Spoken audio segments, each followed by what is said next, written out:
Hey y'all, it's Dr. Know-It-All. So wow, a lot of stuff to discuss about today's Q1 results. It's always fun when Elon is on board. I'm going to start with what I think is a lovely, lovely quote. It was at the end of his talk before the question and answer session. He said, this is an approximate quote. I'm doing the best, I got it written down anyway. I've never been so optimistic about Tesla's future. That's what he said. So anyway, that's really, really cool that he said that. And I think that given what they're talking about right now, it seems like we might be in that sort of condition. So I'm going to kind of run through a whole bunch of stuff. These are initial like takeaways and everything. The biggest thing to me is that they are serious about the Robotaxi. Like no joke about that. I guess Tesla bought as well. We'll talk about that in a second. But the Robotaxi is going to go into volume production. It sounds like they might have prototypes out in 2023. They're going to do some sort of release event. Elon said that they want to have some sort of like thing. I hope I get invited to this one. That would be nice. I mean, especially considering it's all AI based and everything. But anyway, they're going to have some sort of release party event thing reveal. I expect they'll just have some prototypes at that point. It sounds like they're very well into production of this. I hope that they do what I'm suggested in the past, which is to make it a stainless steel exoskeleton like a mini Cybertruck. I think that'll be the best. But anyway, volume production 2024, no steering wheel, no accelerator, lowest cost per mile or per kilometer possible. So the idea is to make this sucker a tank. Again, I don't think that necessarily translates into the lowest cost to build, because ultimately if you're driving this thing 1,000,000 miles over 10 years or something like that for its lifetime, it doesn't really matter if you spend an extra few $1,000s per car on making it a little more solid. What really matters is that it will run and run really well for a really long time. I personally think they should probably go with stainless steel so that they don't have to worry about painting it. Remember, it doesn't have to look beautiful by any means.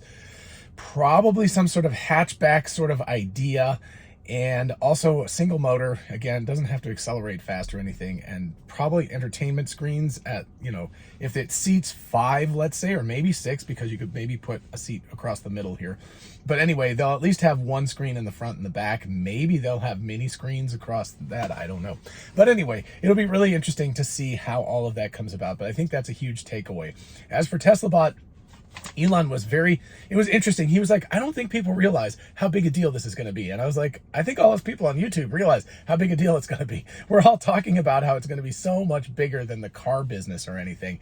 It sounds like a lot of people in the outside world haven't quite realized that yet. But also Tesla Bot will be coming, relatively soon. And that also has to do with their full self-driving and everything, but the full self-driving, he reiterated. I just did a video on this morning. I'll put a link to it up there or put it at the end of this or something like that.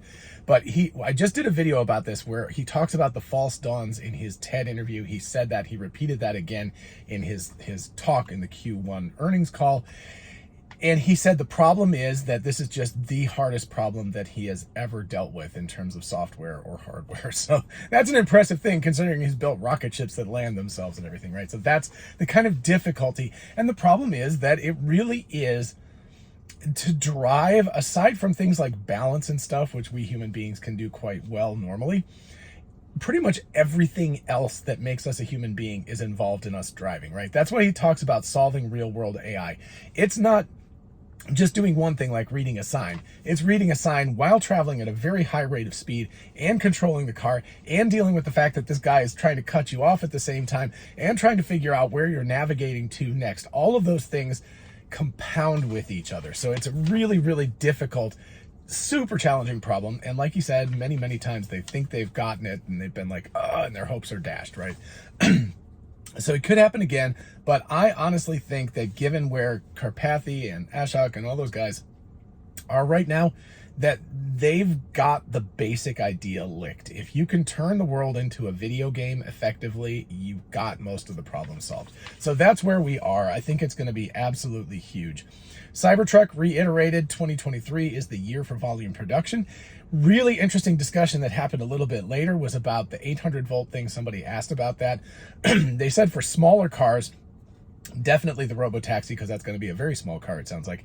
The Model 3, Model Y, 800 volts, they said could potentially save $100 per car. That's it. And they're like, it'll probably be more like $50 or $60, and they would have to redo the entire charging infrastructure, all the wiring inside the car, everything would change. And they're like, it's just not worth it for those small cars.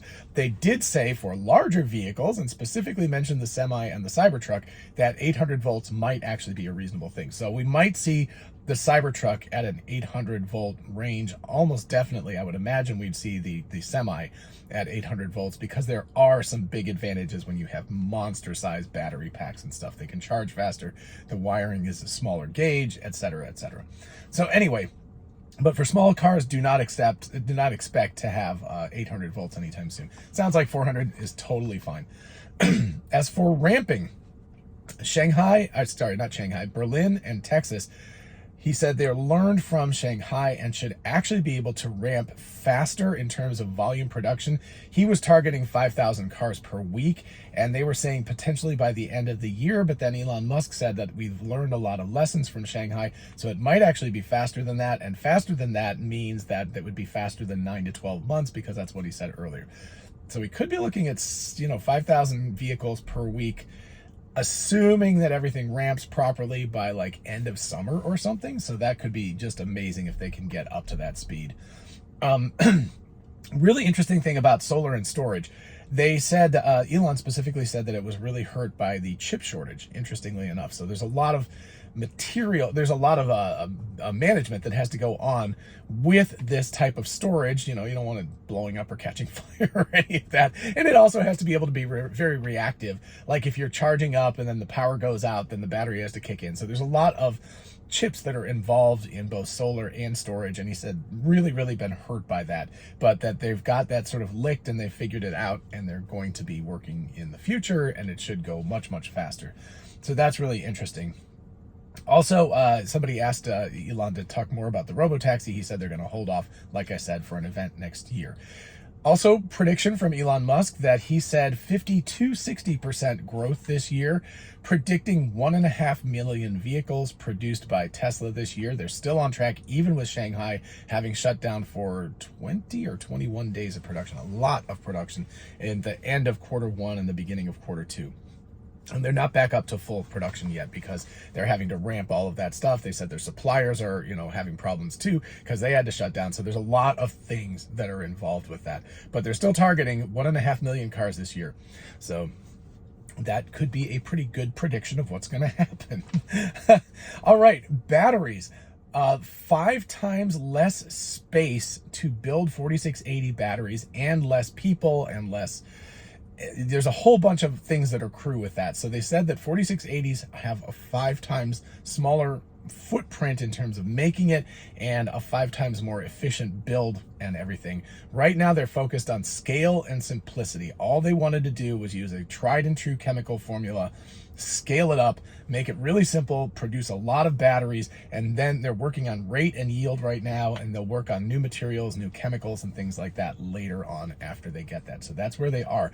Also, really interesting tidbit, and I didn't know this, but they're producing the 4680 battery cell, the structural battery pack, in Texas right now. And Elon said that they have a sort of fail-safe fallback where they can use the 2170 cells in Texas. They can swap out the structural battery part of the line. Well, it's not really a line, but the cells. Anyway, they can swap out that for the 2170 and not use the structural battery pack, but they can actually swap those back and forth if they need to. They don't think that they're going to need to. It turns out that actually, because of all the shortages and shutdowns, they actually have a really large stock of 4680 battery cells right now. So that's really good news. They said 2023 will be the year where it could become a problem if they don't get the yield up high enough where they want it to be.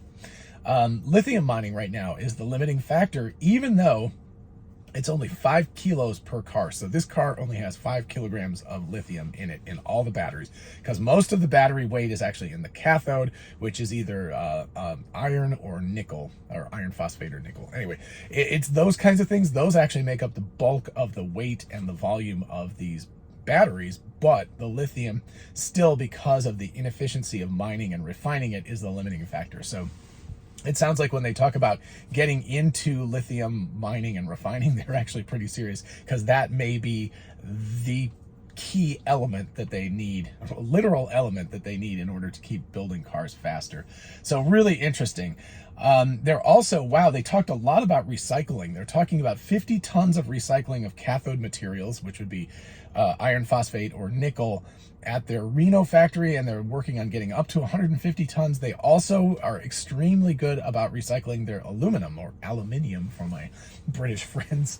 But what they do is they take any scraps as they stamp out parts or anything like that, or any kind of scraps that come in, they just toss them right back into the pot. They have a big melting pot, right, where they inject the stuff in. Also, really interesting little note.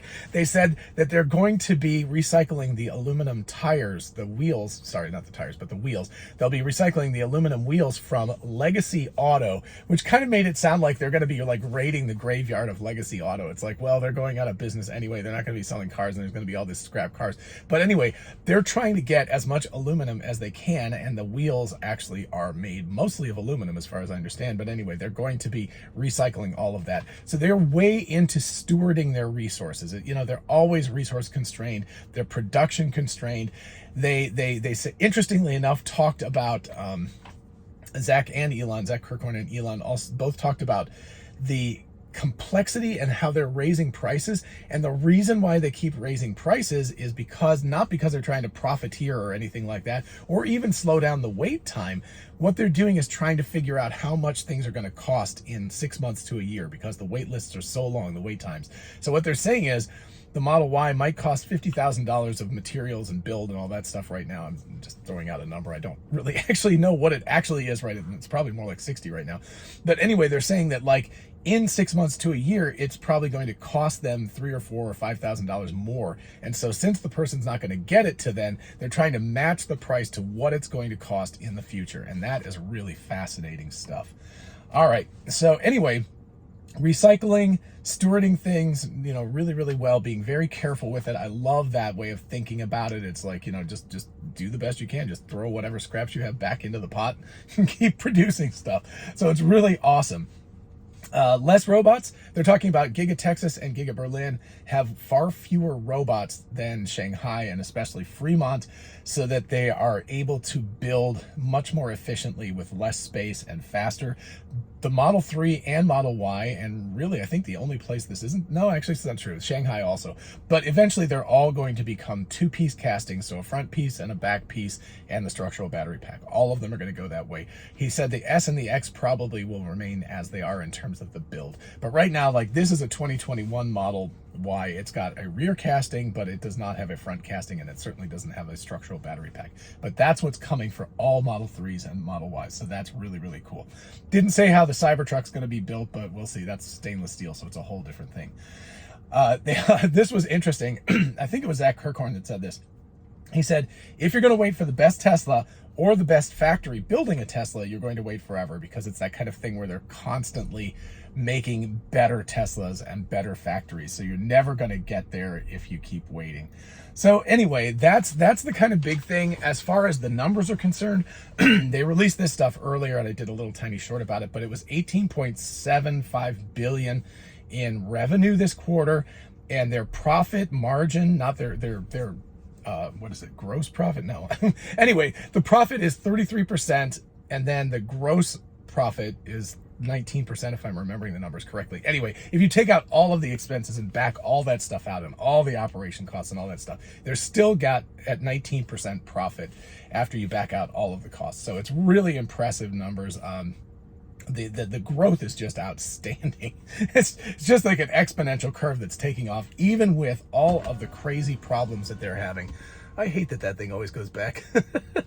Anyway, so as we look at this, there is a lot to look forward to, and like Elon Musk said, he's more optimistic about the future and about Tesla than he's ever been before. So I think that's where we should end it as we began it. I hope you all are having a lovely evening and have a great rest of the week. I'll talk to you later. Bye-bye.